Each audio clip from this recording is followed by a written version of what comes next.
자, 25번째 부동산 대책이 나왔습니다.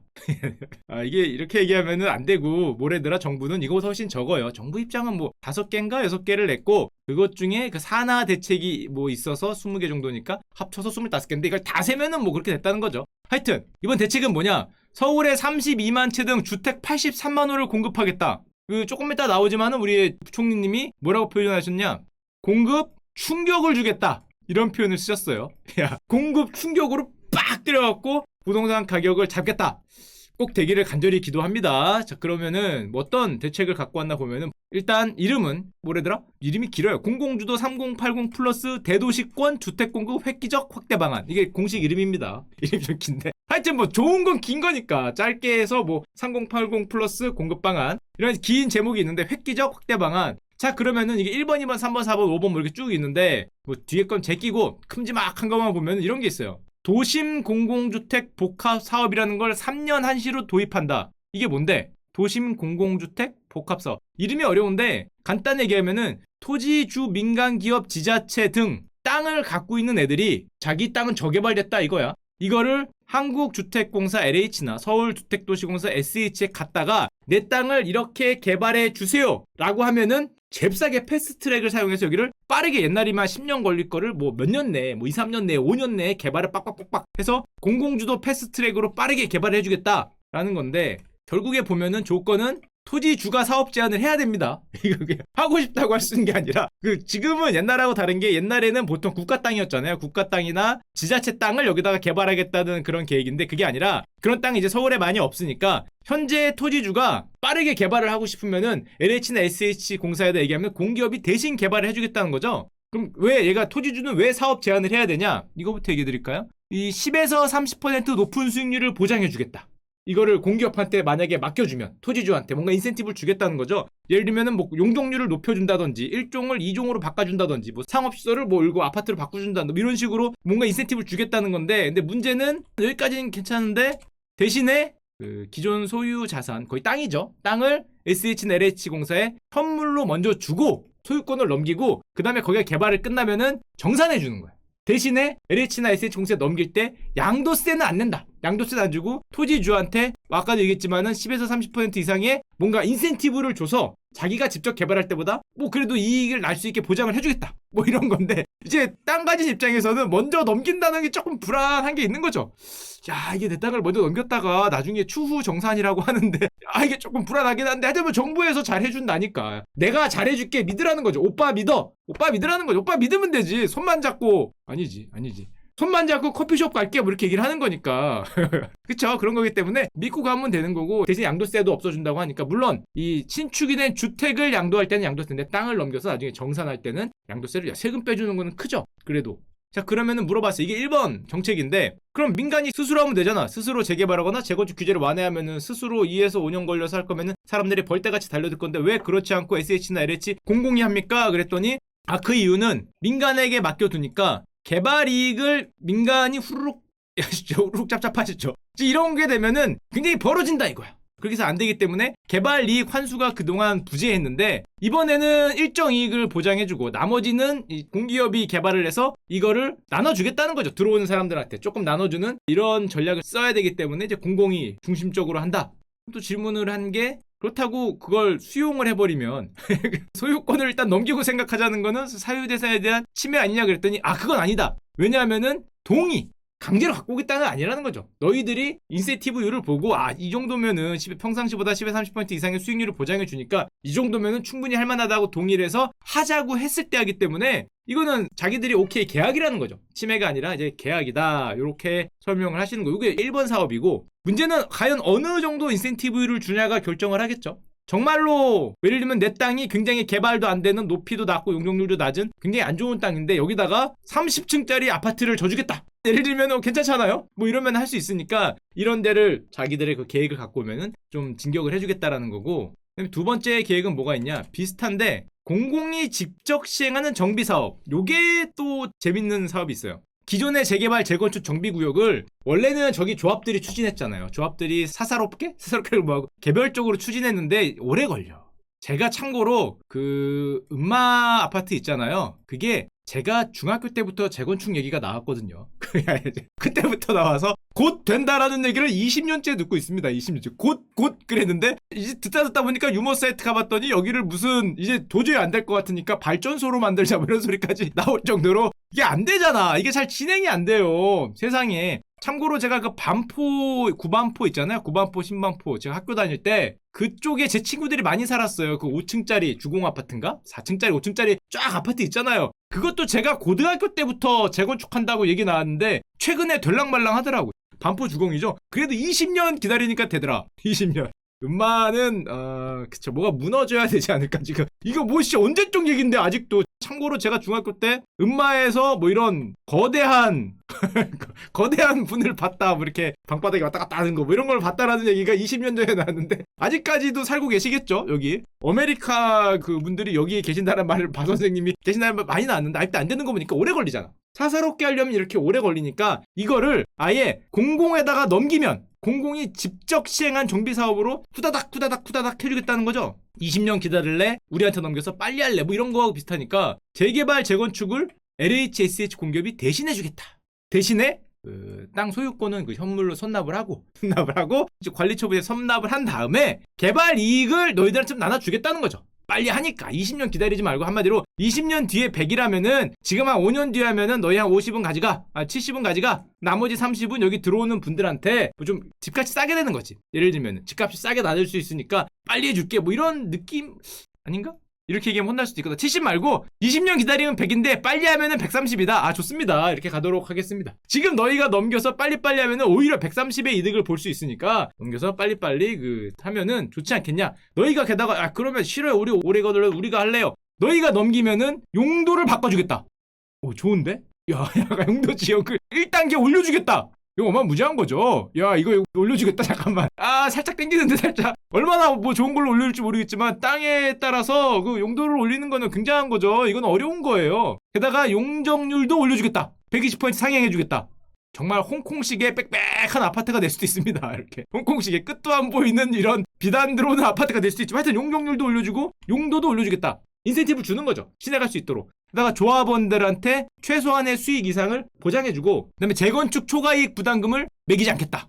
요것도 커요. 요거 세금 아시는 분들은 요거 민감하죠. 재건축 초과이익 요거를 넣냐 안 넣냐 양도세가 어떻게 요게 민감한데 이거를 이익을 조정하는 대신에 세금을 깎아줘서 뭐 수익 어느 정도 보장해주겠다 뭐 이런 내용인 것 같고 아직은 명확하게 나오진 않았어요. 왜냐하면 어디를 어떻게 하겠다는 게 나온 게 아니라 대체적인 어떤 선언적 느낌이니까 보면은 이건 다 국토부가 발표한 자료들입니다. 공기업 지금까지는 조합과 자기들이 관리처분 방식으로 관리하고 했는데 이제 그게 아니라 공기업에 넘기면 공기업이 단독으로 개발하고 5년 이내 이주 평균 13년 이게 평균이라고 쓰고 긴 거 20년이죠. 평균이라고 쓰야 진짜 기네. 평균 13년이면은 기다리다 죽겠어. 기다리다가 평균 13년이 보통 우리 아들이 혜택을 보는데 지금 당장 5년에 해주겠다는 거고요. 수익도 조금 늘려주고 좋은 거는 그 다음에 리스크가 없죠. 수익 계약을 맺고 들어가면은 뭐 어떻게 져서 얼마에 분양을 하고 리스크를 LH나 SH가 공기업이 전적으로 부담을 하겠다. 한마디로 너희들은 굿을 보고 떡을 이렇게 하면 되는 겁니다. 자 그런 건데 그걸 조금 더 쉽게 말하면은 빠른 허가와 불확실한 리스크를 공기업이 대신해주고 대신에 개발 이익을 조금 제한된 수익 정도만 허용을 하겠다. 물론 들어가는 아파트 그건 줍니다. 당연히 그 아파트 입주권은 주고 또 만약에 너희가 그걸 신청을 한다. 그러면은 이게 좀 말이 많은데 대책 발표일 이후 2월 4일이었나? 이사대책이죠. 대책 발표일 이후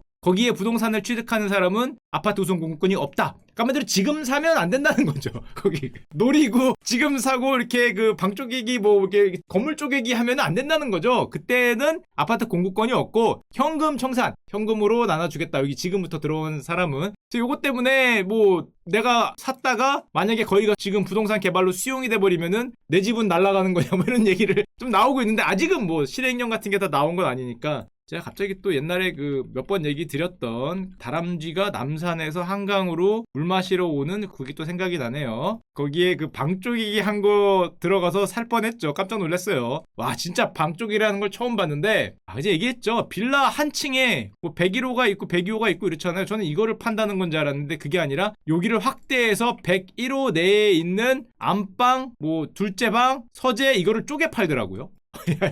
야, 한번 경험해 보신 분들이 있을 겁니다. 안방 2억, 뭐 건너방 1억 이런 식으로 주인이 다른 거야. 안방 주인 다르고 건너방 주인 다르고 거실 주인 다르고 이런 식으로 쪼개 팔아서 아파트 분양권이 이렇게 되면 4개 나온다는 거죠. 원래 하나인데. 야, 이런 게 가능하기 때문에 이런 거를 막고자 이제 뭐 저런 걸 한다 그러고, 장점은 그렇게 해서 공급된 물량 중에 아파트의 70%를 분양을 하겠다.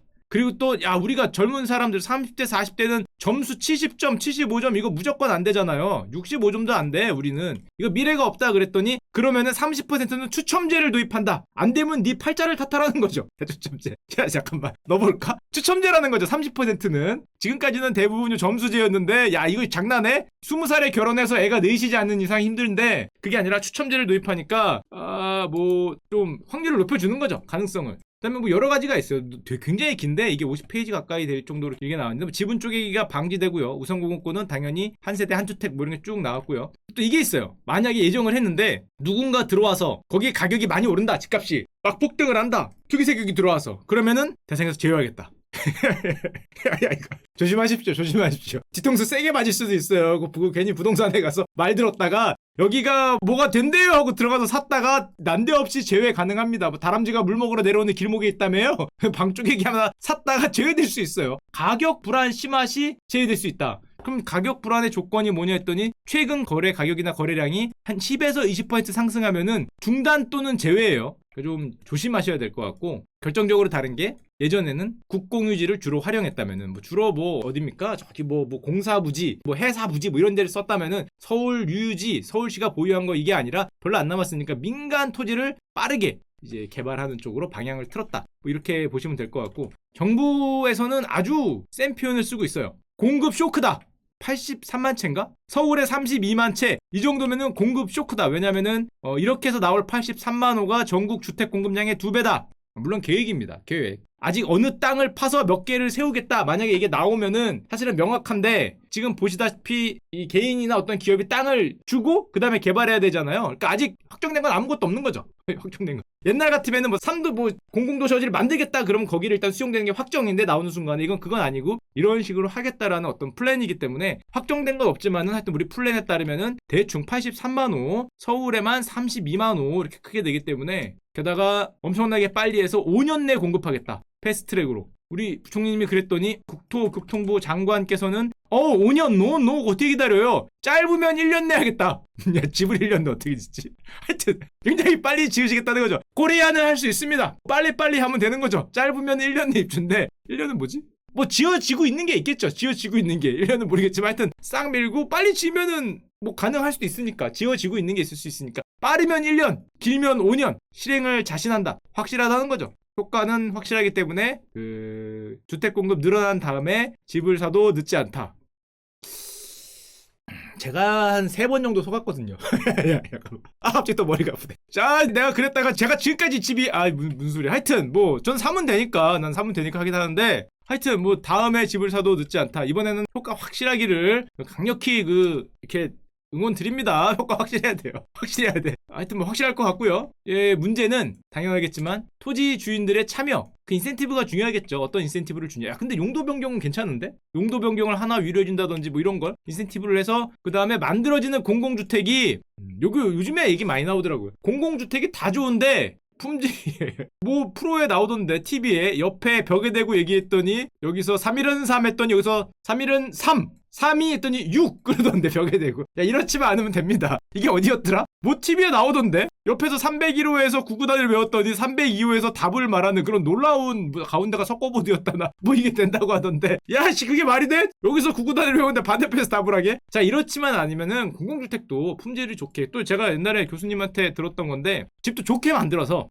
누가 이렇게 안 좋은 집 들어가고 싶겠어. 아무리 30평 아래에 있는 18평 21평 이런 거만 만들지 말고, 이런 가격으로 30에서 40평 좋습니다.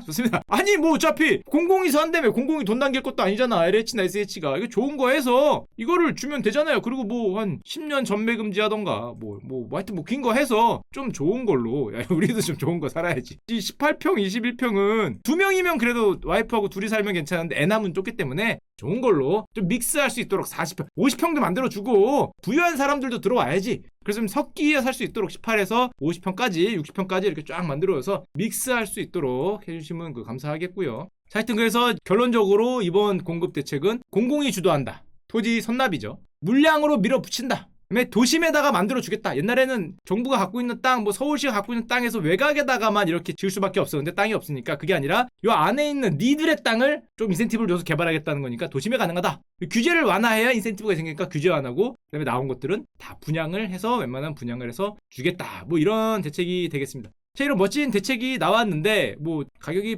빠지겠죠. 제가 뭐 안 좋은 쓰라린 기억이 있긴 하지만은 뭐 3세번이라는 게 있으니까. 하여튼 그래서 하지만 우리는 그런 거를 듣는 거를 떠나서 우리의 저렴한 생각은 보통 이런, 그래서 어디가 오르냐, 어떤 주식이 좋냐, 이제 이런 게 좀 저렴한 생각이 많이 들거든요. 제가 이래봬도 그 건설주 ETF를 무려 거의 지금 5년째 같은데 엄청난 장투를 하고 있거든요. 돌아오지 않는, 여러분들 장투가 꼭 그 답이라고 얘기하기 힘든 게 잘 고르셔야 됩니다. 제가 5년째 원금이 안 오고 있어요. 어저께도 보고 왔는데 아직도 마이너스던데, 5년 들고 있는데 마이너스인 게 있는데, 건설업계가 일단 많이 짓는 데잖아. 얘들아 83만 채래, 뭐 이런 생각을 하면서 야 뭐 쭉쭉 올라가서 야 괜찮겠다, 이거 나왔잖아 대책이. 그래서 정말 드디어 원금이 오나라고 생각을 했더니 이런 뉴스가 뜨더라고요. 건설주는 울고. 야 건설주는 왜 울어? 야 맨날 울어. 시멘트주는 웃고 건설주는 울었다. 이거 왜 울어? 차익 실현. 이게 만능의 단어입니다. 만능의 단어. 차익 실현. 야 장난쳐. 지금 오른 게 얼마 있다고. 원금도 안 하는데 무슨 차익 실현을 해. 그래서 건설주가 빠졌다. 그렇다고 합니다. 뭐 이제 뭐 잘 안 쳐다봐요. 저거는 뭐 잘 안 쳐다보는데, 뭐 건설주는 뭐 그래도 뭐 별로였다라고 나오는데, 뭐 별로였나 보니까 뭐 그렇게 별로 많이 올랐어요. 저런 덕분에 사실은 저렇게 정부가 적극적으로 부식을 짓고 한다는 거잖아요. 그럼 건설이나 그쪽은 사실 나쁠 이유가 별로 없기 때문에 야씨 이래도 원금이 왔다는 건 저는 도대체 어디서 산 거지? 여기나 여기서 샀다는 거죠? 아마 여기일 가능성이 좀 있지 않을까. 여기나 여기서 샀다는 건데 어떻게 내가 여기서 살 수 있지? 세상 살다 보면 그래요. 대단하죠? 여러분들 차트를 보면은 내가 어떻게 저기를 찝을 수 있지라는 생각을 많이 하는데 여러분들은 할 수 있습니다. 이게 가능하다니까? 이게 보면은 이게 언제입니까? 2014년부터 2020년 6년 내 최고점을 내가 찍을 수 있을까? 이렇게 의심하는 분들이 있는데 여러분들은 찍으실 수 있어요. 대단합니다. 6년 최고점을. 여기 올라가기 요거 하나잖아. 나머지 그 어디에서도 안 되거든요. 요거 잘 찍어요. 이게 확률이 기가 막혀요. 기가 막혀. 찍습니다. 이거 100% 찍어요.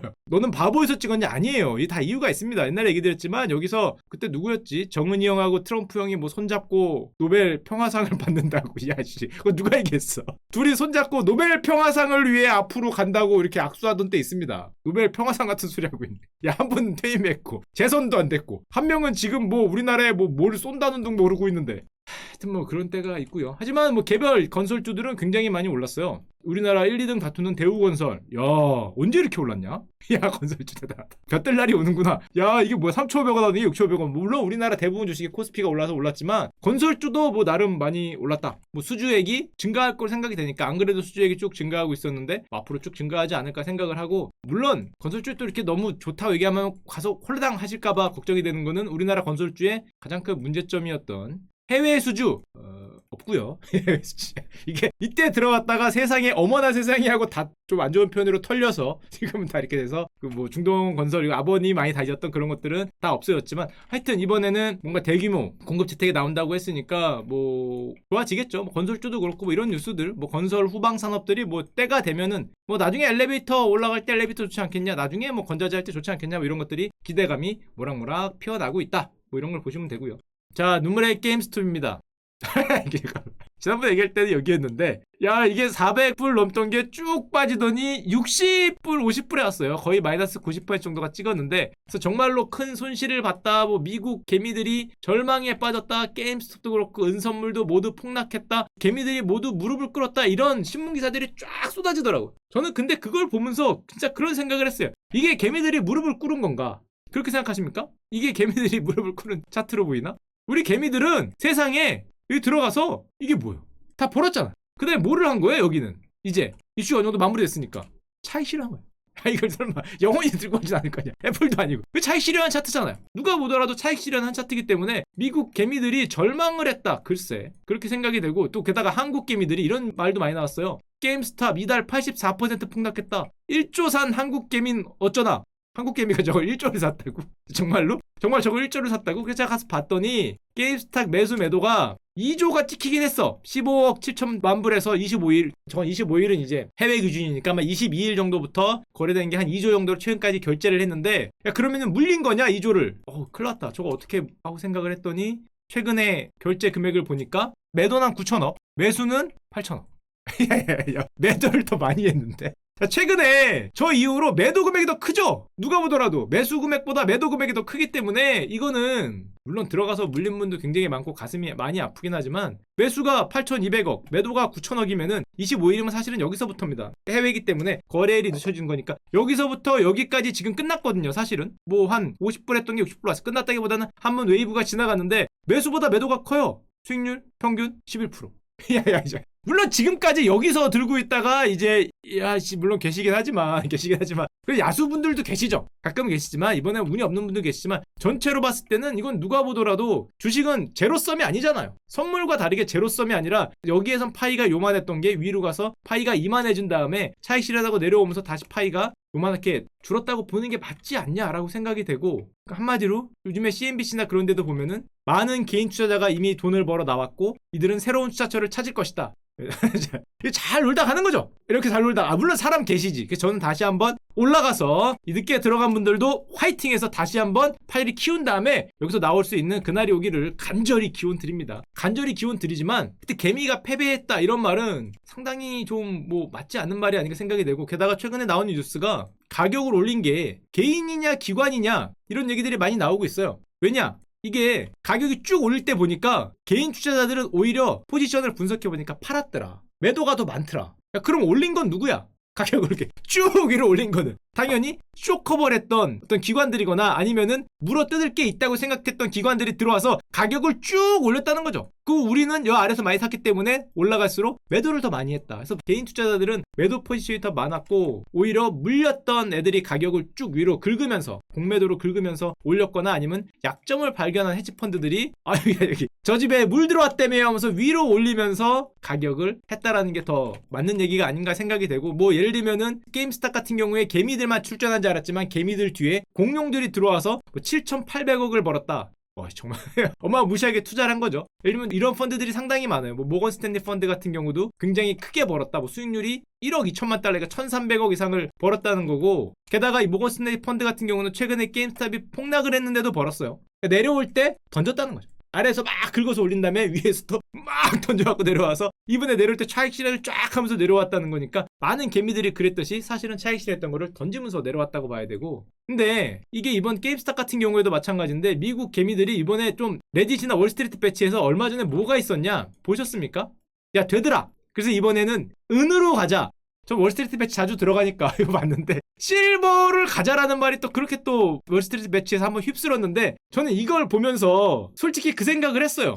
실버는 아니야. 형들 실버는 아니야. 실버는 왜 아니냐? 일단 얘들이 생각하는 거는 월스트리트 배치에서 은도 숏이 많으니까 거긴 선물이에요. 선물 매도 포지션이 많다는 거지. 그래서 거기도 매도 포지션을 숏 스퀴즈를 만들자, 우리가 올리면 들어오지 않겠냐 이런 얘기를 많이 했어요. 근데 문제는 게임스탑은 주가 계속 이랬잖아요. 여기서 시작한 거고, 은은 이렇게 됐다가 많이 올라 있었거든요. 이 정도면 이 정도 상승엔 돼 있었던 데다가 그래서 사람들이 쳐들어갔어요. 은시장에. 그래서 안 될 것 같은 생각했는데 이틀에 걸쳐서 쭉 올리더라고요.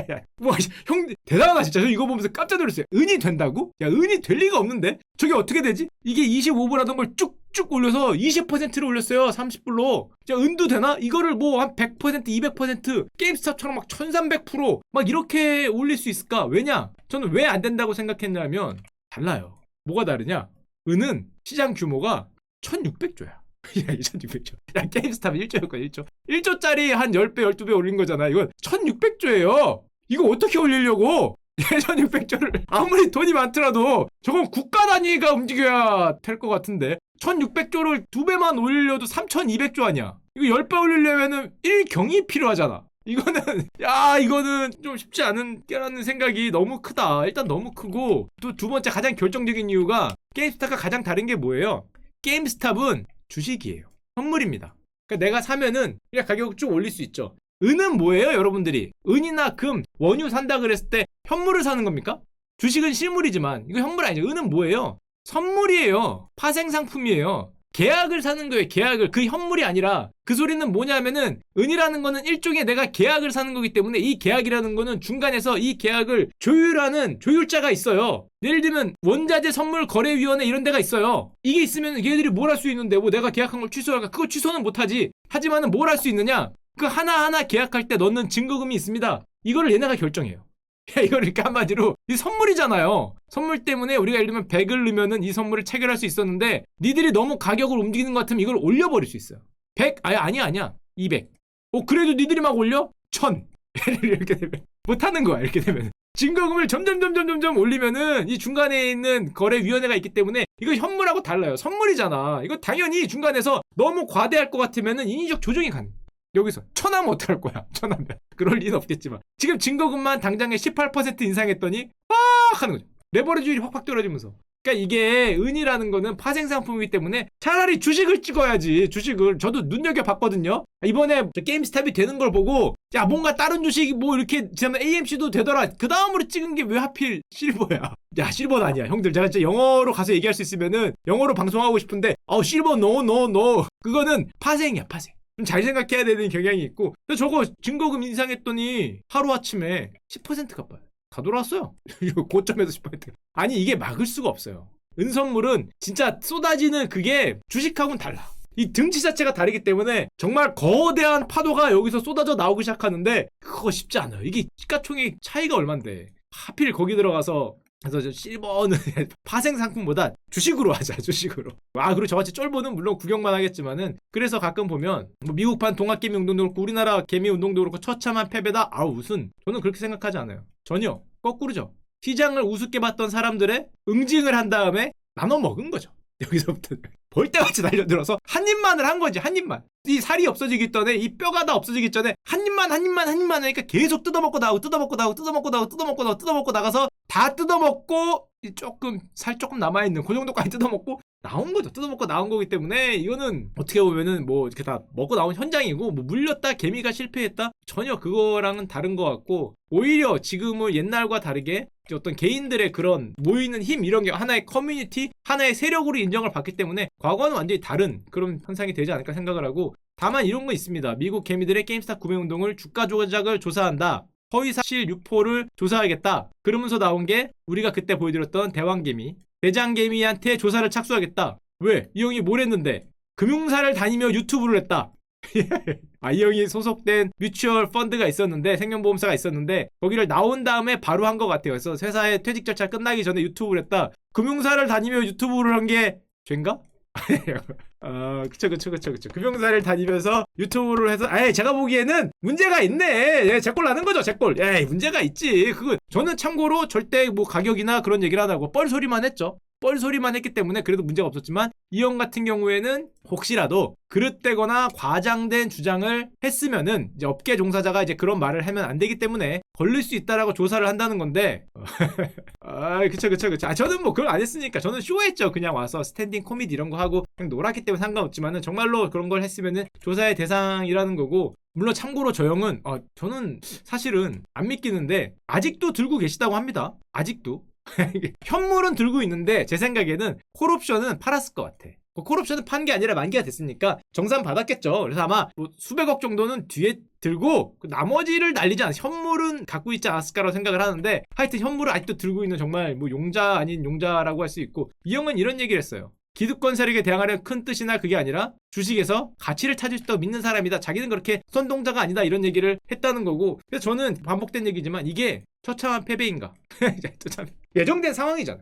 펀더멘털이라는 건 있기 때문에 글로 언젠가 오는 거는 맞는데 이게 어디까지 가냐의 문제죠. 여기까지냐 언제 돌아오냐의 문제이기 때문에 이 돌아오는 것은 사실 우리가 실현을 하는 거고, 그거를 처참한 패배라고 얘기를 하면은 안 되지 않을까라는 생각을 많이 하고, 이게 참고로 영화화 된다 그럽니다. 월스트리트 배틀을 설립한 사람이 있어요. 이 사람을 모티브로 해서 지금 우리가 했던 이 어떤 게임스탑 사태가 영화화돼서 아마 여러분들은 울프 오브 월스트리트처럼 볼 수 있는 날이 올 거예요. 이미 권리를 팔았다 그러고, 아마 그 영화에서는 영화의 결론을 제가 미리 드리자면은 마지막에 슬퍼하면서 누구는 돈을 벌었지만 누구는 결국에 기득권 세력에 슬퍼하면서 슬퍼하는 장면으로 끝나면은 이 영화 만든 감독이 이 현상을 이해하지 못할 것 같고, 누가 보더라도 환호성을 울리면서 많이 버는 쪽으로 끝내야 되지 않을까. 영화 뭐 확실하죠. 울면서 끝난다. 평점 1점.